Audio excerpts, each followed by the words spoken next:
Thank you, Elizabeth. And thank you to everybody at the Library of Virginia. This is such an honor to be part of this. I have to say, months ago, Elizabeth emailed me that she had this book, and I'll show you the book. You may have seen the ads. This is our anthology. This is what America looks like, poetry and fiction from DC, Maryland, and Virginia. In the collection, in her collection at the Library of Virginia, which blew me away. It's a major library system, a major collection, and here our anthology from our small press was in it. 100 writers, 111 works were in the library. Now, I have to say, she's not the only library that has our collection.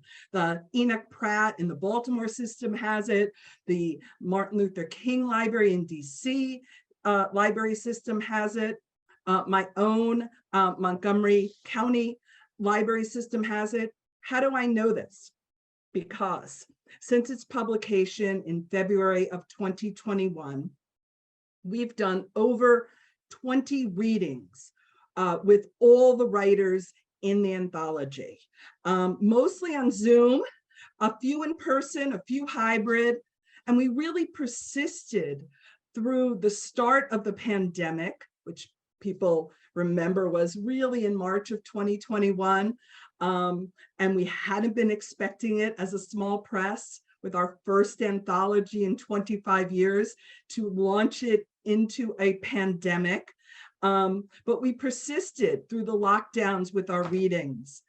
We persisted with our conversations because I really felt, and I think Jona Colson, who did this wonderful anthology with me, and Kathleen Wheaton, if you're out there, a big shout out to you. She was the first person at the press, our president at the time, who said, yes, let's do the anthology. We persisted through the pandemic to have our readings and conversations. None of us had done Zoom readings before this. We were able to talk, discuss, animate via literature the key issues that were in the anthology that ended up in our collection and in our conversations about race, the moment where Black Lives Matter hit our anthology, about gender and the Me Too era, about sexism, about our own sense of place and displacement, and about love, because it's always about love to some extent in poetry and fiction. And we talked about what was uncertain in our times and what was turbulent. And we're here now, still in it toward the end, and this may be our last reading together, and I'm so thrilled that I'm here with these other writers who are in the anthology and in our press, and we're going to introduce them in a second. And I hope the anthology lives for years. We are a small press, the Washington Writers Publishing House. You can get our anthology at our press. I posted it in the chat. If you're out there, look at the chat. We've already are posting in it about where to find out more about us, asking you all out there where you're from. If you have questions for us, because we will answer questions at the end. But we're a small nonprofit cooperative press, 47 years young. And today, we're going to do some conversation. We're going to each read a bit, perhaps from the anthology, perhaps new work, and we're going to answer questions. But before all that, I'm going to hand it to my co-editor, my friend, the co-president and poetry editor of the Washington Writers Publishing House, a poet whose moving and really touching collection, Said Through Glass, won the 2018 Gene Feldman Award at the press, and someone who I'm so happy to call my friend, Jona Colson. Thank you, Caroline. Thank you, my friend. And it's wonderful to be here with everyone this evening, and Holly and Nathan and Melanie. And I, of course, agree 100% with everything Caroline says. And I will just add, this is just a wonderful anthology and collection that we have here, and we're just so proud of it. And I think it has so many engines that Caroline mentioned, and these engines are going to continue to be, bubbling at the surface of American life and culture for as long as we go. So I think these will always remain relevant, and I'm so happy to have those in the anthology. So let me briefly introduce the rest of our panel here this evening, and then we can start with a few questions, I believe, right? So let me introduce our three wonderful writers who are each in This Is What America Looks Like. So first, Nathan Leslie won the 2019 Washington Writers Publishing House Prize for Fiction for his satirical collection of short stories, Hurry Up and Relax. Nathan's 9 previous books of fiction include Three Men, Root and Shoot, Sibs, and The Tall Tale of Tommy Twice. His latest published collection of stories is The Invisible Hand. He has been published in Shenandoah, North American Review, Boulevard, and many other publications. And he is a series editor of Best Small Fictions and the editor of the Maryland Literary Review, as well as the organizer of the Reston Reading series. And he lives in Northern Virginia. And Melanie S. Hatter, who is with us this evening, is an award-winning author of 2 novels and 1 short story collection. Her most recent novel, Malawi Sisters, was selected by Edwidge Danicat as the winner of the inaugural Kimbilio National Fiction Prize and was published by 4-Way Books in 2019. Her debut novel, The Color of My Soul, won the 2011 Washington Writers Publishing House Fiction Prize. And Let No One Weep for Me, Stories of Love and Loss, was released in 2015. She is a participating author with the PEN-Faulkner Writers in Schools program and serves on the board of the Washington Writers Publishing House. And Holly Karapetkova is the Poet Laureate of Arlington County and the recipient of the 2022 Academy of American Poets Laureate Fellowship. She is the author of 2 books of poetry, including Words We Might One Day Say, which was the winner of the 2010 Washington Writers Publishing House Poetry Award. She teaches in the Department of Literature and Languages at Marymount University. So welcome to all of you.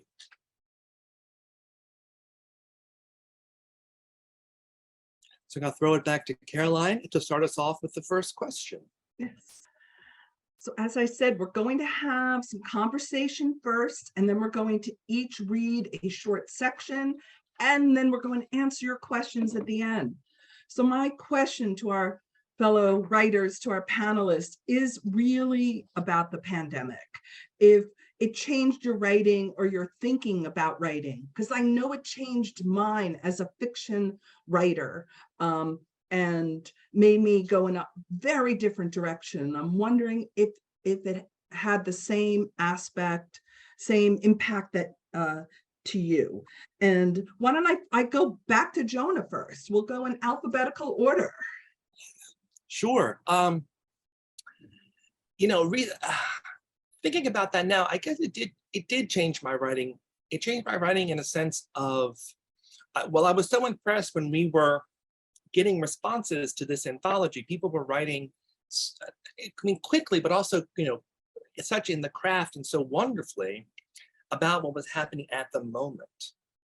And I think if anything, COVID and the pandemic has allowed me to write more about issues that are current in some way. Like you found, you kind of realize, we're on this earth for, at least we remember, for a very limited amount of time. And, I was kind of reminded of my, mortality, and just kind of writing a bit more about the moment and trying to capture things that are immediate and around, and social movements. And I've also found like a different sort of actual physical space. I don't know, many of you out there probably, when COVID hit, you had to kind of rearrange to work from home. And I kind of have a different physical space in which I work. And also I feel that I want to write more about the current situations, or just sort of more of the historical moment that I can look back and reflect. But I think that's kind of how it's affected me so far. Melanie, has it affected you in that same way where you feel an urgency, a shortness of time? Well, time is definitely, I think, the theme for me, because I felt like I had time to write. I fortunately was one of the writers who was inspired and was writing. I know a lot of writers, unfortunately, really found it a struggle, to write anything. But for me, it created space. And maybe it was because I was, not getting called to various different things. I was stuck at home like everyone. And I became inspired, and I created what I call my COVID baby. So I wrote a novel during that, period of time. I'm actually going to read an excerpt from that tonight. But yeah, it gave me that space to be able to write.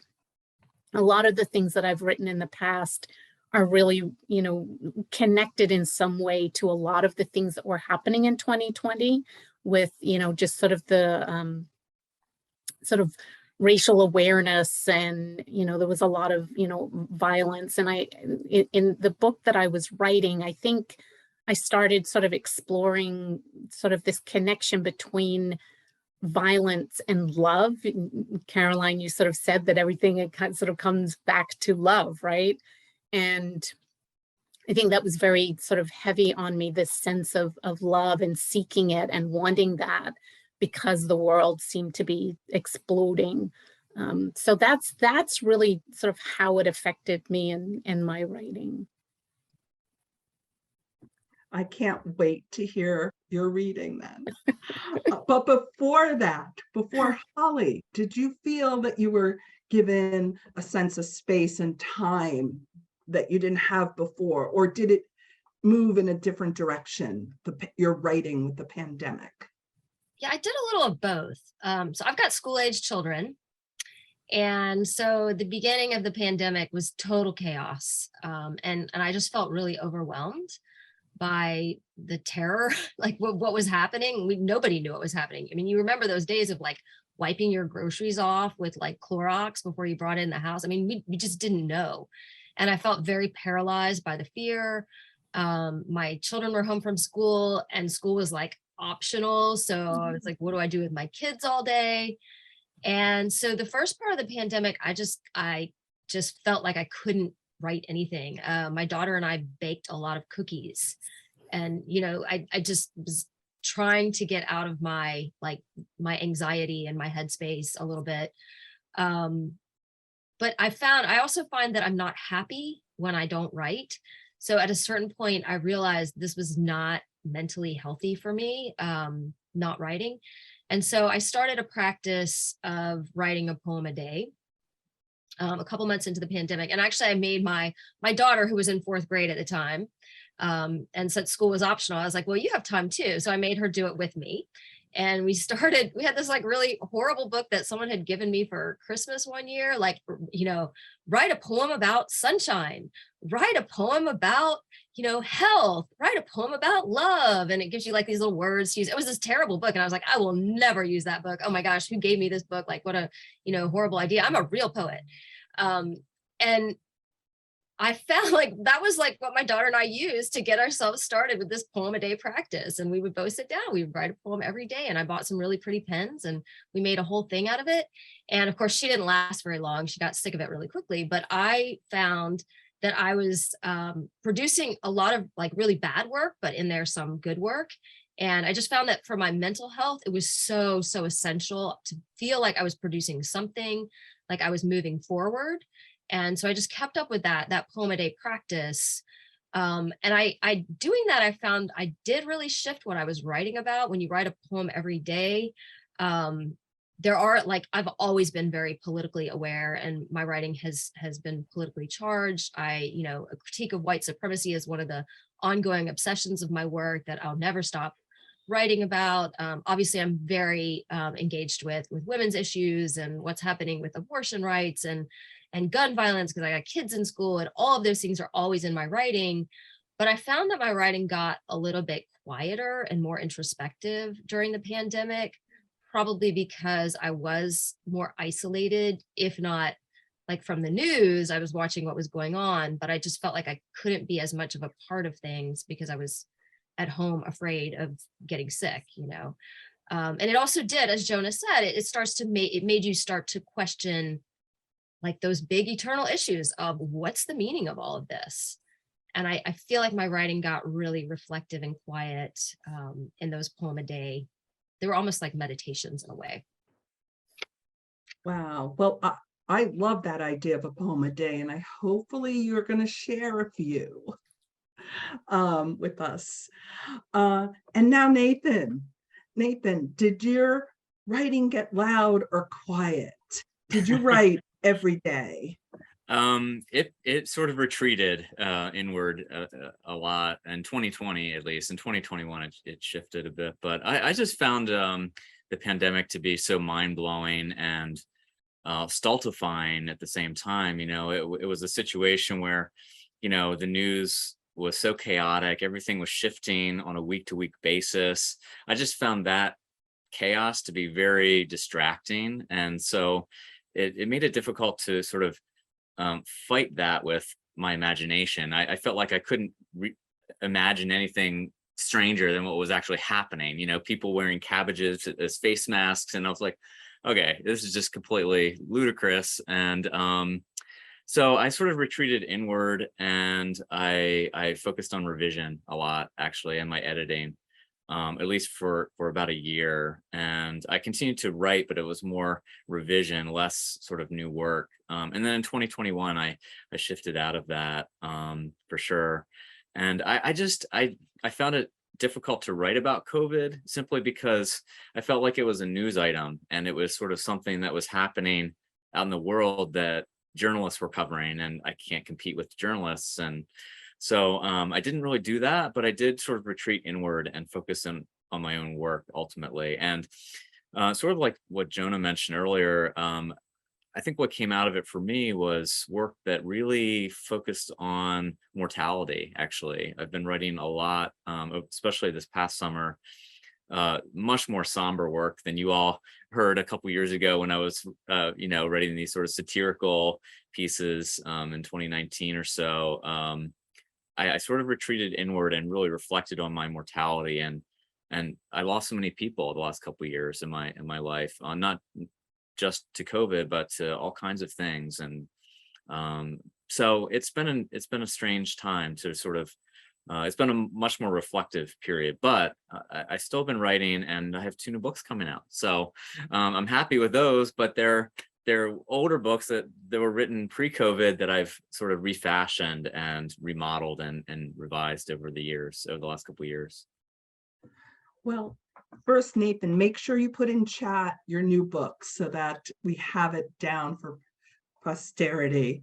But it's interesting how we in all ways seem to become a little more introspective. I know that I gave myself permission to write about a time where I just thought I never could process it, which was what I was never feeling in 2021, that I could never process what was going on then. And I looked back a little over 20 years and started writing about 9/11, which I thought was going to be like one of the worst things I ever went through. And COVID ended up being, you know, very, very different, but emotionally very similar. And so I gave myself permission to write about a time I didn't think I would. So I'm going to read a little bit from a new novel that I'm working on. But before we do that, I know Jona has a question for all of us, because this is really deep thinking. I'm proud of us. No, I just to maybe piggyback on what Nathan said, well, all the answers. That's really curious though. At times when I feel, you know, life is like too heavy to have your own creative energy come, you know, right. that focusing on revisions, or I do translations as well, just as long as you keep in the writing process, which I'm not always great at, that's really a wonderful alternative, to do revision or translation when you can't get your own sort of, original work. I think that's really wonderful. So I have a question here. So the second question, sort of, thinking about the current creative state of the union, what do we think is the state of our creative union as it stands right now, coming 2-3 years out of a pandemic, maybe what's being published, or what's the state of our union regarding the creativity? What do you think? Caroline, back to you. I think it's uncertain. I think it's turbulent. I obviously have thought of this question. I think it's yearning towards something new, with really supporting the next generation of authors, the diversity that is in our culture, that is just feels like it's starting to get into our writing and literature. So I'm hoping we are able to look back at this time as a real turning point, but it feels like wrapped in uncertainty. And we should all say this really, our answers quickly, so that we get to our readings too. Yeah, Melanie, what do you think? Yeah, I mean, maybe there's some uncertainty. I think for me, I'm often looking at Black writers, and I feel like, we're seeing, some really great work coming out of the Black community. And I think that after 2020, the publishing industry sort of started, exploring that a little bit more and opening some doors. And I have some, good friends. Cheryl had one in particular whose book comes out next year. I'm super, super excited about. So yeah, I think there are some really interesting pieces coming out. So. Yeah, I totally agree. I think in the next year or two, get how long it takes, to get right and submitted and published. And I think we're going to see some interesting stuff. But I agree, it could be a bit uncertain. Nathan, any thoughts on that? I do. So, I mean, definitely in 2020, it was very difficult to find a publisher, I felt, because the publishing industry sort of compressed. A lot of publishers stopped reading. That was also the case with magazines to some extent, because some magazines certainly lost their funding, they dried up and they disappeared. However, I think it's coming back. And I think, one of the great things to come out of the pandemic, if you can phrase it like that, is what we're doing now. These Zoom readings and Zoom events, we would have never done those in 2019. I think I'd used Zoom once before the pandemic, and it took me half an hour to figure it out. But now we have these events, and they certainly shed a lot more light and exposure on writers, and allow our work to certainly get out there. If it translates into sales, that's great. I'm not clear that it does always, but it's certainly helping. I mean, I think right now the key is we're all fighting for little scraps of readers and trying to find readers who are not necessarily writers, who are outside of the community, or trying to enlarge the community. To me, that's the important step we need to make, is not to be quite so much a closed circle, but to really branch out. And that's a challenge I think we have. Yeah, I agree. And I know Zoom, but these Zoom readings and like poetry reading, all readings, like during the pandemic, they just saved me so many times. I'd be like, oh, there's a reading tonight, hop on Zoom. It was just wonderful. Holly, your thoughts? What do you think? Yeah, I agree. There's a lot of uncertainty, but I kind of think uncertainty is a place that, is rife with possibility too. And I totally agree with what Melanie and Caroline are saying in terms of more diversity than we've ever seen before in the publishing industry. I'm not sure about the future of books per se, but the future of literature, I feel really hopeful about. I have been working on this project that's sponsored by the Academy of American Poets grant, working with Day 8 and some youth laureates in Arlington County to put together an anthology of high school students. And I've been out in schools, I've been talking to young people let me tell you, like poetry is alive and kicking like you would not believe in these young people's lives, and they're hungry for it. Fiction too. I've been in creative writing classrooms. These kids are just amazing, and they give me so much hope for the future. And, you know, again, whatever happens in terms of publishing and in terms of the traditional sort of book industry, I don't know, but I do know that people are going to keep writing, and they're going to keep reading, and they're going to keep needing literature in their lives. And I'm really excited about this generation that's coming up now. Oh, I love that. Me too. I think it's yeah, see what it's exciting to be writing, you know, during this time, and we need it. Absolutely. So Caroline, would you like to maybe start by reading your work, and then we'll each take a turn?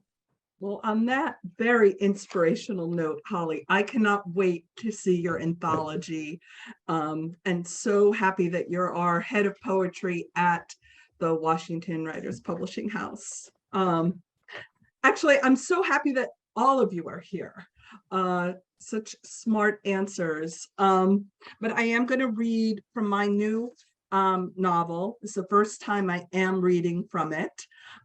Just the opening pages.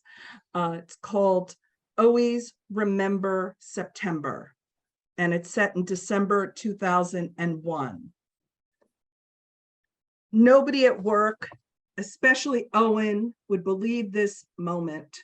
Me on a porch swing. I have dozens of company t-shirts, but the only one I could find in the sprawl of unpacked boxes is the oldest, oversized, unisex, circa 1980. The logo in red slashed across white, the cinema channel, and that's all I have on. This is my first time on a porch swing, and I'm not sure I like it. What kind of person doesn't like a porch swing? My hair, a mad mess, resists being pinned up. This December's been cool, not cold, as if none of us can move on, not even the weather. My life isn't this, long pans and horizons. It's a jumble of cuts, handheld, a cinema verite life. Why did I think I could live anywhere but Manhattan?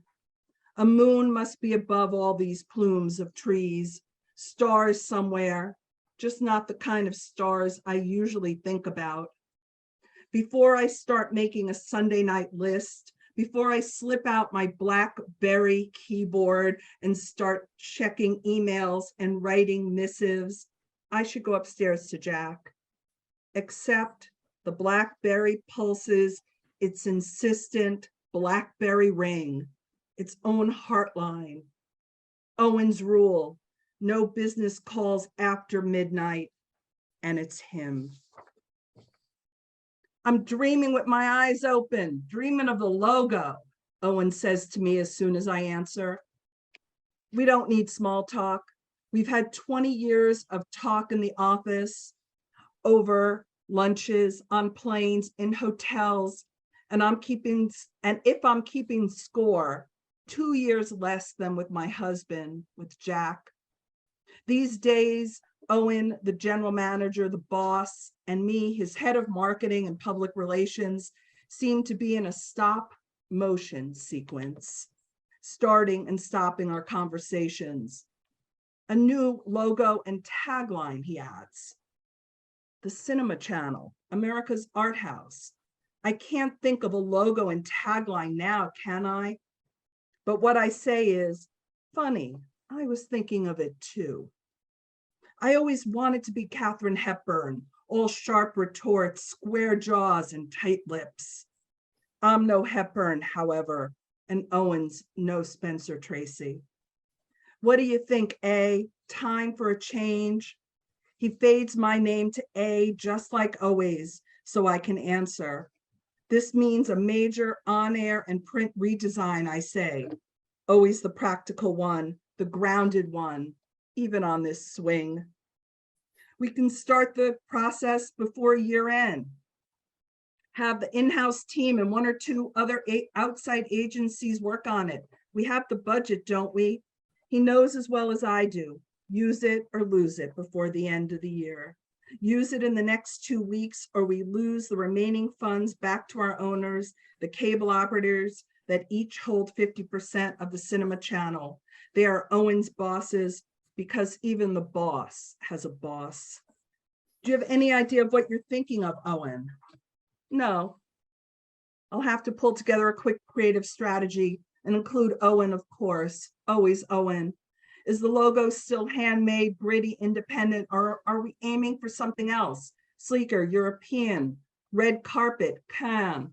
Should we finally move to the CC and not the cinema channel? Does this small change, this compression, this acronym, once a stand-in for carbon copies, the CC, does it erase our identity?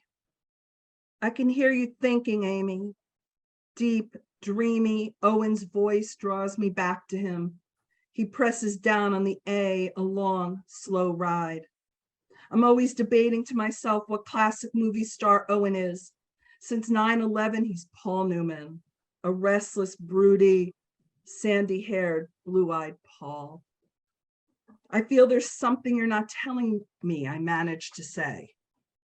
I often feel that way about you, he says. The real reason for the call.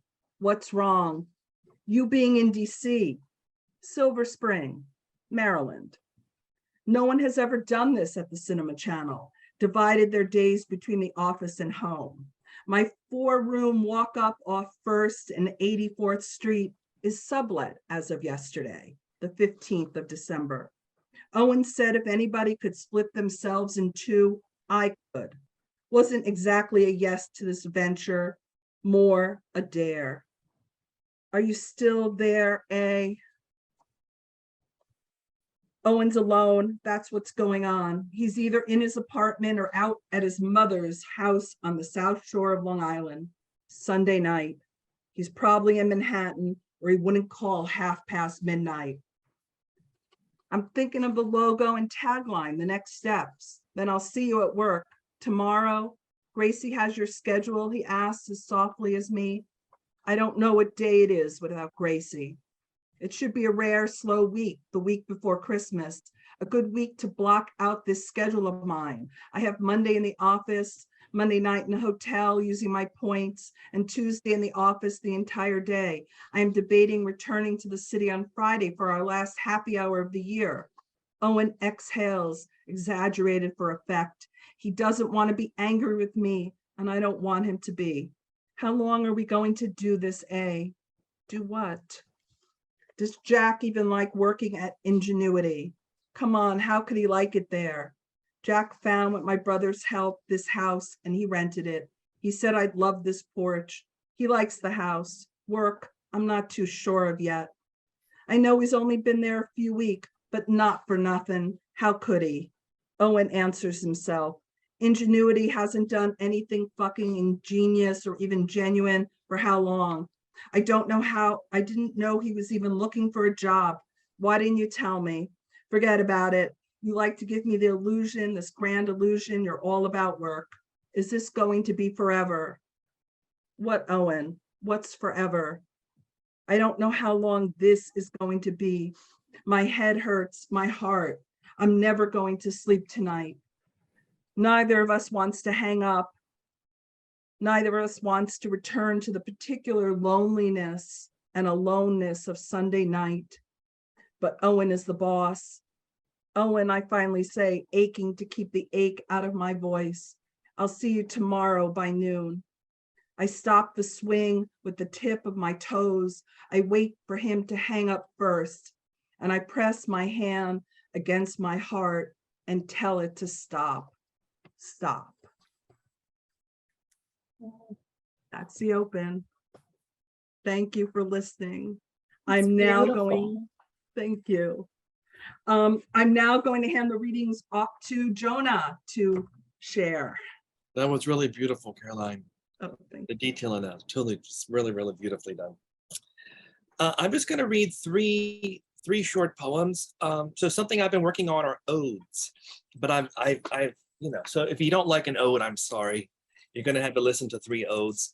But I've taken that and sort of expanded and, made my own ode. So I want to end with a positive ode, but I'll start with, this is called Ode to Returning to My Dog. I didn't know before you came here about the hesitation and guilt of leaving. The eyes silent and confused, trying to understand the distance between us at the door. How many words do you understand? Sit, stay, quiet, I'll be back soon. I always hear the howling behind my back and your willing whimpers to accept my return. And when I open the door and you come to me, each time I bend my forehead to yours and ask you to forgive me so much.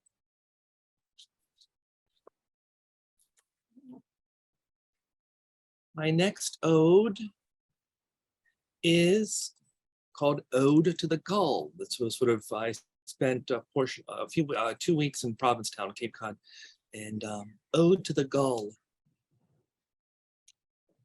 All gulls covet more than low tide, more than busted clams and refused oyster shells. They do what we can't. They do the dirty work. When I was 5, my mother took me to be baptized, but I ran back to the car away from the pastor. I was too young to be that clean in his capable arms, and so close to the young man's belly, the best part of being saved.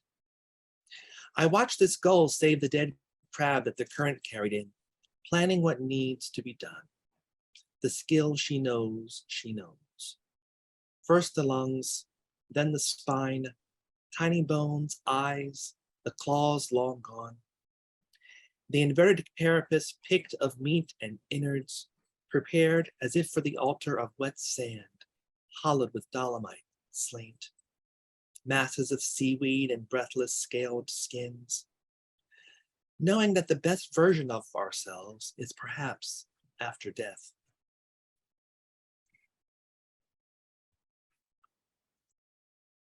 My last ode is Ode to a Safe Day. Right, so this is probably the first ode that I wrote, and this was actually written during the pandemic. Ode to a Safe Day. Remember this on an unsafe day. You are driving down an empty road and the leaves rest on your side window, or a dash of snow reaches your touch. Remember, we are not all fenced in, and there are days when you can tease the cold rocks that lie by our sides and know that at home there is bread, wine, and water.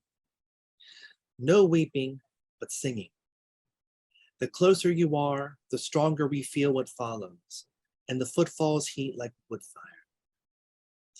Remember that today, the dog is fed and the door is open with threads of safety. Thank you all very much. Oh, Jona, I love that. No weeping, but singing. Oh. Thank you. And now Melanie Hatter, hopefully to share something new with us, it sounds like. Yes, indeed. So this is an excerpt from my COVID baby novel. It's actually printed in Gargoyle magazine, the online version, so you can catch it there. The novel is All the Pain We Endure. A dull throb pulsed on the soles of each foot, and she scolded herself for letting her sneakers wear out before buying new ones. Ray decided to pick up some insoles from the pharmacy on her way home to make the shoes last a bit longer. She was glad to be finishing with her last client. She'd worked a full day at the spa and was ready to go home. As she waited for the customer to come out of the room, Allison came up the hall from the front desk to say she'd added one more client to Ray's the schedule for a 90-minute massage. He'll be here in about 15 minutes. Ray cut her eyes at Allison. Why me? Keisha's already gone, and Daniela's got to get her kid from daycare. I'm sorry, but he's military. It's a last-minute anniversary gift from his wife. I couldn't say no. Ray huffed. She'd already put in 5 hours of massage, and the thought of adding another 90 minutes exhausted her. Still, she cleaned up the room and got it ready for one more. When she entered the waiting area, a broad-shouldered man with a dirty blonde crew cut stood with his back to her, looking out the glass door at the slow-moving traffic on U Street. He's probably hard as a rock, she thought. She took his intake form from Allison and read the scribbled words he'd written. His name was Scott, aged 24, Army Sergeant, first class, and she stopped at double amputee. Shame filled her at having been annoyed by this unexpected addition. She called his name and he turned. Dark shadows circled his eyes and he offered her a weary smile. "I've never had a massage before," he said. "Well, all you have to do is relax," she said, leading him to the room. "I'll do the rest." She explained the protocol, undressed to his comfort level and lay face down on the table under the sheet and left him to get ready. As she washed her hands at the sink, she took a few deep breaths and promised to give him the best massage she could. It was the least she could do. In the room, seeing the two prosthetic legs leaning against the chair took her breath away, as did the outline of his shortened body under the cover. He was a brawny man with broad shoulders and thick muscles in his back, and likely had been over 6 feet tall. His right leg was cut at the knee and his left at mid-thigh. She stared at the stumps, afraid to touch them, afraid of what she didn't know, of what she would feel. She asked if he was comfortable having his shortened limbs massaged. "Sure," he said, giving in to the experience. She braced herself as if touching his amputated legs would infect her with a debilitating plague. Her job was to bring comfort and relief, she reminded herself. She slid her hand across the stump, expecting him to react, a groan or a shift in position, but he remained still. The skin was cool and lumpy in places where the scar tissue had thickened. Her baseless fear subsided as she worked, gently circling her thumbs over his limbs. Ray didn't ask what happened, but could feel the trauma within him roiling like shards of glass, slicing at his psyche, drawing blood against memories of war and the terror it wrought. Agitated emotions unwilling to settle beneath her palms. She felt the agony of loss made heavier with the guilt of surviving. She forced herself to breathe and encouraged him to take long, deep breaths too, until his heart and the chaos inside him calmed. His body relaxed enough that he dozed, and she took her time massaging his arms, shoulders, and neck, ending with gentle pressure on his forehead and temple. She advised him to take his time getting up. "I'll have some water for you when you come out." Ray washed up and waited in the hallway. When he finally appeared, Scott gave her a wide smile and said, "That was pretty awesome." "Come back anytime," she said, relieved, and watched him walk down the hall, his prosthetic legs hidden beneath khaki pants. As she cleaned up the room, Allison came and leaned in the doorway. "He was really happy," she said. "I'm sorry I was so shitty earlier," Ray said, feeling the shame turn in her stomach. "My feet were killing me, and then really puts things in perspective." Allison nodded. "It does, but no worries. Appreciate you staying late." Ray took her time cleaning the room. When she stepped out onto the street, the traffic was minimal. And she walked to the bus stop, almost appreciating the pain radiating through her feet, a tangible sensation she could ease with a warm soak, some rest, and new shoes. She wished she could have done more for Scott, wished she could have erased the horrors haunting his mind. He held a different kind of ache from the hurt she carried, but Ray knew her hands had barely touched the surface of his pain. Wow. So intense, such characters. I cannot wait to read the rest. Melanie. Thank you. And now to Holly, and hopefully some new work too. Yeah, Melanie, that was amazing. Jona and Caroline, it's so cool to hear what all of you are working on. I can't wait for your novels. Jona, your next book of poems. What fun to hear new work from you all. I'm going to read a couple of newish poems too that I've written for various events as poet laureate. And Caroline said, maybe we'll hear something from your daily COVID writing practice. And actually these did come out of my daily writings, a long way out of, there was a lot of revision that had to happen. So I'd kind of forgotten, but actually they did come out of those daily writings. So this first one I wrote for one of the many renamings that's happening in Arlington County. A very exciting event. Zitkalasa Park was renovated and renamed for Zitkalasa, who is a Native American and activist who lived in Arlington for some period of time. And so I got to read a poem at that event, which was really exciting. And this poem is called Vanishings.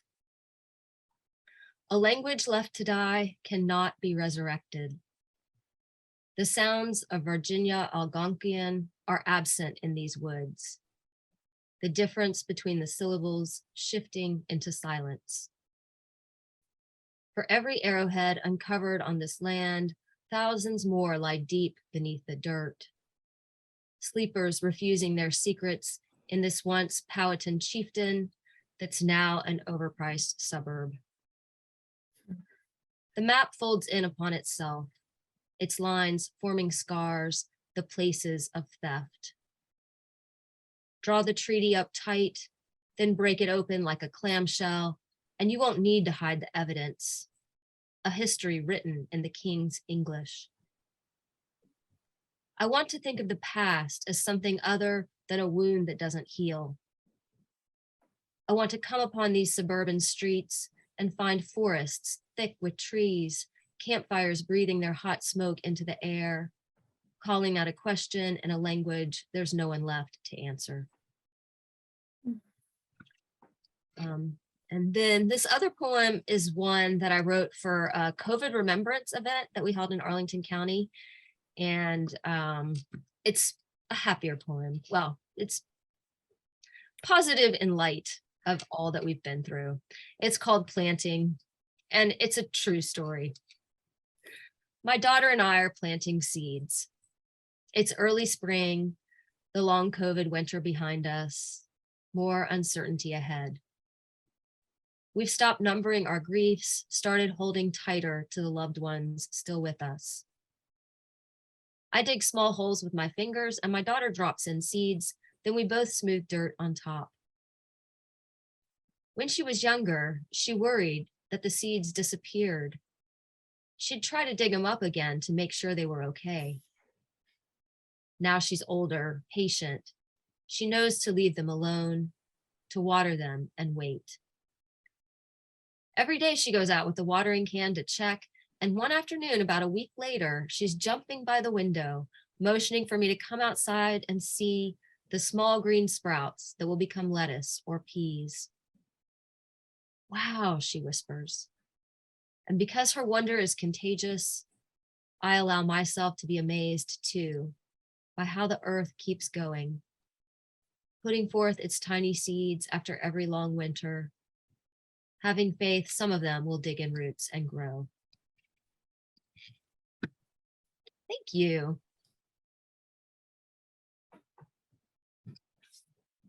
So lovely. Oh, I agree, Melanie, right? Just lovely, the images of the seeds in the ground and the hope. Thank you for that, Holly, so much. And now, Nathan, bring us home. Wrap up our reading with Okay, you got it. So I do have some new work. It's actually, if we can see this, from The Invisible Hand. It's my brand new book. Actually, this is my first reading from the ARC, which I just received last week. And I'd like to read the title story, or part of the title story, the initial part. Just a little bit of background, which might help you. This is one of my thematic collections. All the stories contained within this collection, revolve around bad fathers in many ways, which is a great theme that for me is very interesting. And this book is connected to my two previous collections, which also dealt with family, Madre and Sibs, obviously mothers and brother and sister story. So I really like to write about I use a thematic connection to generate stories, and it really helps me. This story was originally published in Boulevard. So it's called The Invisible Hand. 1. Is there a story? An obituary doesn't tell the story of a life. It provides a portrait. Tell a portrait, that should be my goal. Long before we met, I followed my father.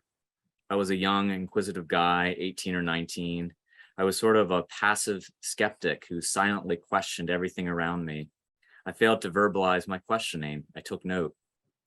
The weekend days on which my father vanished, they multiplied.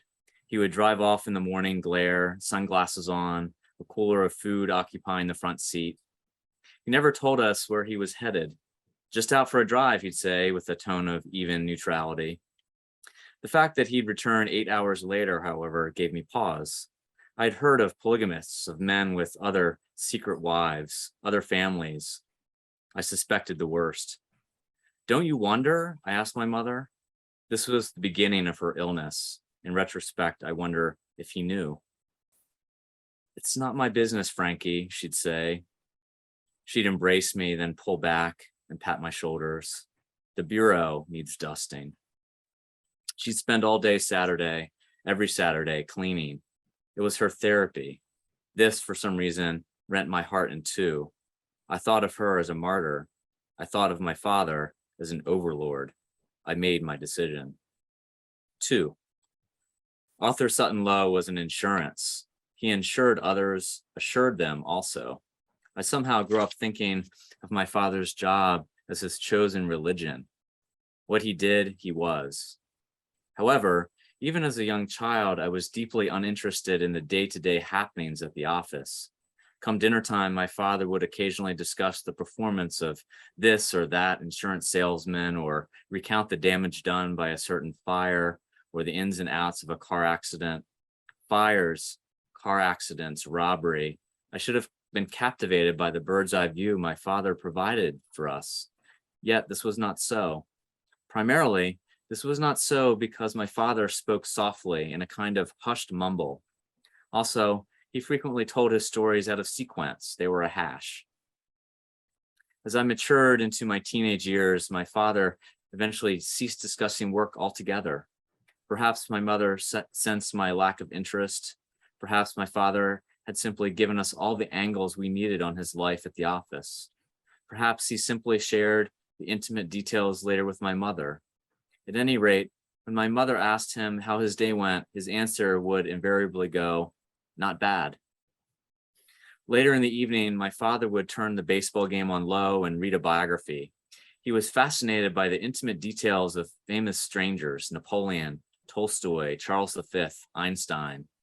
Nursing a rum and water, he'd sit in his green upholstered armchair, reading and casually watching the game out of the corner of his eye.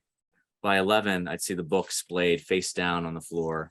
And my father would, empty glass in hand, be fast asleep. My mother would flip the lamp off, withdraw the glass from his hand, and lead him to bed. I would remain, flipping the television from channel to channel rapidly until my mother told me I had school in the morning. I can still smell the worn fibers of that rug. 3. My father, if you must know, was what many would consider a handsome man. He simply had little, if any, awareness of this brute fact. His defining trait, he wore large, rimless glasses, as if the glass ovals floated invisibly on his face. The scraggly map of his curly hair was exacerbated by his mangy sideburns. He wore lime green suits, chocolate brown blazers, clunky shoes, which he likely purchased from Goodwill. My father also wore heavy, musk-based cologne. I recall my mother telling him one day that married men don't usually wear such things. The purpose of cologne, she said, laughing, is to use that musky, secretive scent to attract a mate. This is the purpose of musk. You already have me. What do you need cologne for? My father's insistence helped lead to my suspicions. 4. The day I followed my father was breezy and cool, one of those mid-May dream days, yet cooler than you would expect in the 60s. The sky was clear, the sun dazzled, the tree boughs overhead oscillated back and forth. I hovered 5 or 6 cars back, hoping to cloak myself. He drove and drove. He took the highway west into the mountains. Traffic thinned and the horizon opened ahead of us. I had to lurk half a mile back so he didn't see me. I listened to Chopin's piano sonatas. I'm not usually inclined to classical music, but I wanted something hushed to calm my pulsing heart. 5. My father's father called it the invisible hand. I think he confused the concept with Adam Smith's, but his conflation stuck with me. You should always lead with an invisible hand, he said. I can still picture him leaning over the fire as he said this, prodding the embers.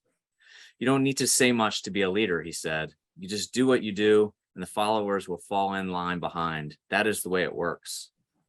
Then he sat in his maroon lazy boy. I sat on the floor, eyeballing the sparks. My father sat in the other armchair, hands clasped politely at his waist.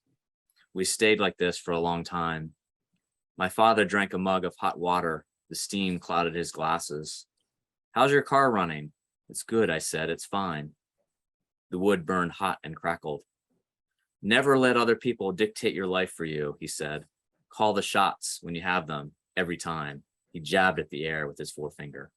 Thank you. Nathan, Right. such precision in those words, such depth. Cannot wait to read your new collection. Thank you. I just can't. Thank you for sharing it. And thank you all pressmates for being part of the Washington Writers Publishing House, this crazy collective that we've put together and it has lasted for 47 years. We have a few minutes. I don't know if there's any questions out there. We're happy to answer them. We have submissions open to the press right now. So if you are out there and you are a poet, you are a fiction writer, or you are writing creative nonfiction, we are looking for your book-length manuscripts. And you get to not only be part of the press, you get a $1,500 honorarium, you get our editorial guidance, you get published, and you get to be forevermore considered a member of the Washington Writers Publishing House. So please send us your manuscripts. We're open through November 15th. The only catch is you must be a resident of DC, Maryland, or Virginia, the great Commonwealth of Virginia, who we're so thankful to have hosted us today. Thank you so much. That was amazing. All the readings were terrific. I have a giant question. And it's sort of like a big think question. Listening to your responses to how your writing changed due to COVID and the creative state of our union. My big question is, what is the writer's obligation to the larger society? Which please answer in 2 minutes or less. But yeah, I think I'm just interested. We are, I feel like, after everything that we've been through the last 2-3 years, people are really reevaluating just how we exist, which I think has been really evident, in a lot of your readings and your comments today. And I think writers and artists in general just play such an important role in setting a tone or asking really important questions about what we're doing and what the world looks like. And so I guess that's just my question for sort of a final thought. If anyone has any input on that, no pressure, but just as creatives, Yeah, just to sort of jump in, I sort of think of it, I guess, as truth telling. Yeah. And you can sort of take that as sort of, literal truth, but I think perhaps as a fiction writer, and the poets probably can relate to this too, but it's the emotional truth. Mhm. So being able to sort of reflect the emotional truth of the story, whether it is reflecting, literally what's happening in the world, or something that's sort of science fiction, or some other element, but at the core of it, I think is this emotional truth of humanity, who we are as a society, as people. Mhm. Yeah. Yeah, I totally agree with that. And I just put, capital T truth or lowercase truth, whatever that truth is, and the ways in which we can, as writers, we shape sort of a witness to our time. I think that's an importance to the social aspect of writing. Jona, I was just to build off of what you were saying, because I find that the driving force for me is that in this sort of chaotic, crazy soundbite world, that the writer's duty is to slow down and observe it very closely, and then take that into our hearts and interpret it. Because nobody else is slowing down anymore and doing it. And that's a particular role as a writer, I find gives me hope, that I hope I project outward. I know, Holly or Nathan. Yeah, I mean, I spend a lot of time thinking about this as poet laureate, sort of poetry ambassador, if you will. That's term other poet laureates have used. But I think, and Elizabeth has a really good point. People look to the arts. They're looking for something more than just whatever, getting through day-to-day life. I mean, we're bigger than just the dollar sign, or the sum of our work that we do on a regular basis. And I think we're looking for bigger purpose. We're looking for meaning, and especially during the pandemic. Gosh, I don't know if I would have survived the pandemic without all the books that I had. Especially, like, I was a big fiction junkie, because I was like, I need escape. I need to be thinking about other things, and I need to be thinking about big questions, like, what does it mean to be a human being? What does it mean to live in a chaotic world? And I think, that's what the arts and literature are for. And I think people are going to, like I said, I'm hopeful people are going to keep turning to them, because they're really necessary. Absolutely. I agree with everything that's been said. I feel like the fiction writers and poets do inner landscape work really well. That's sort of what we do. On the other side, you have, nonfiction writers, journalists, who really try to capture the exterior events and what's happening around us. But ultimately, I think, what we found over the last couple of years is those two sort of converged in many ways, because, fiction writers and poets felt like this pressure to sort of capture sort of the inner chaos as well. And I think a lot of that, 10 years down the road, we'll look back at a lot of the work and say, oh, that was written during COVID, even if it never says COVID, or, masks don't appear and so forth. I mean, it has that sort of feel of COVID.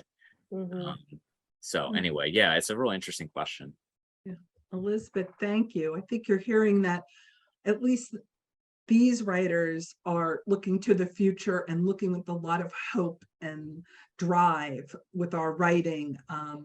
And I think a lot of it did come from this little anthology, but that kept us intertwined and together, because that's the other thing about writers. We know how to build community really well.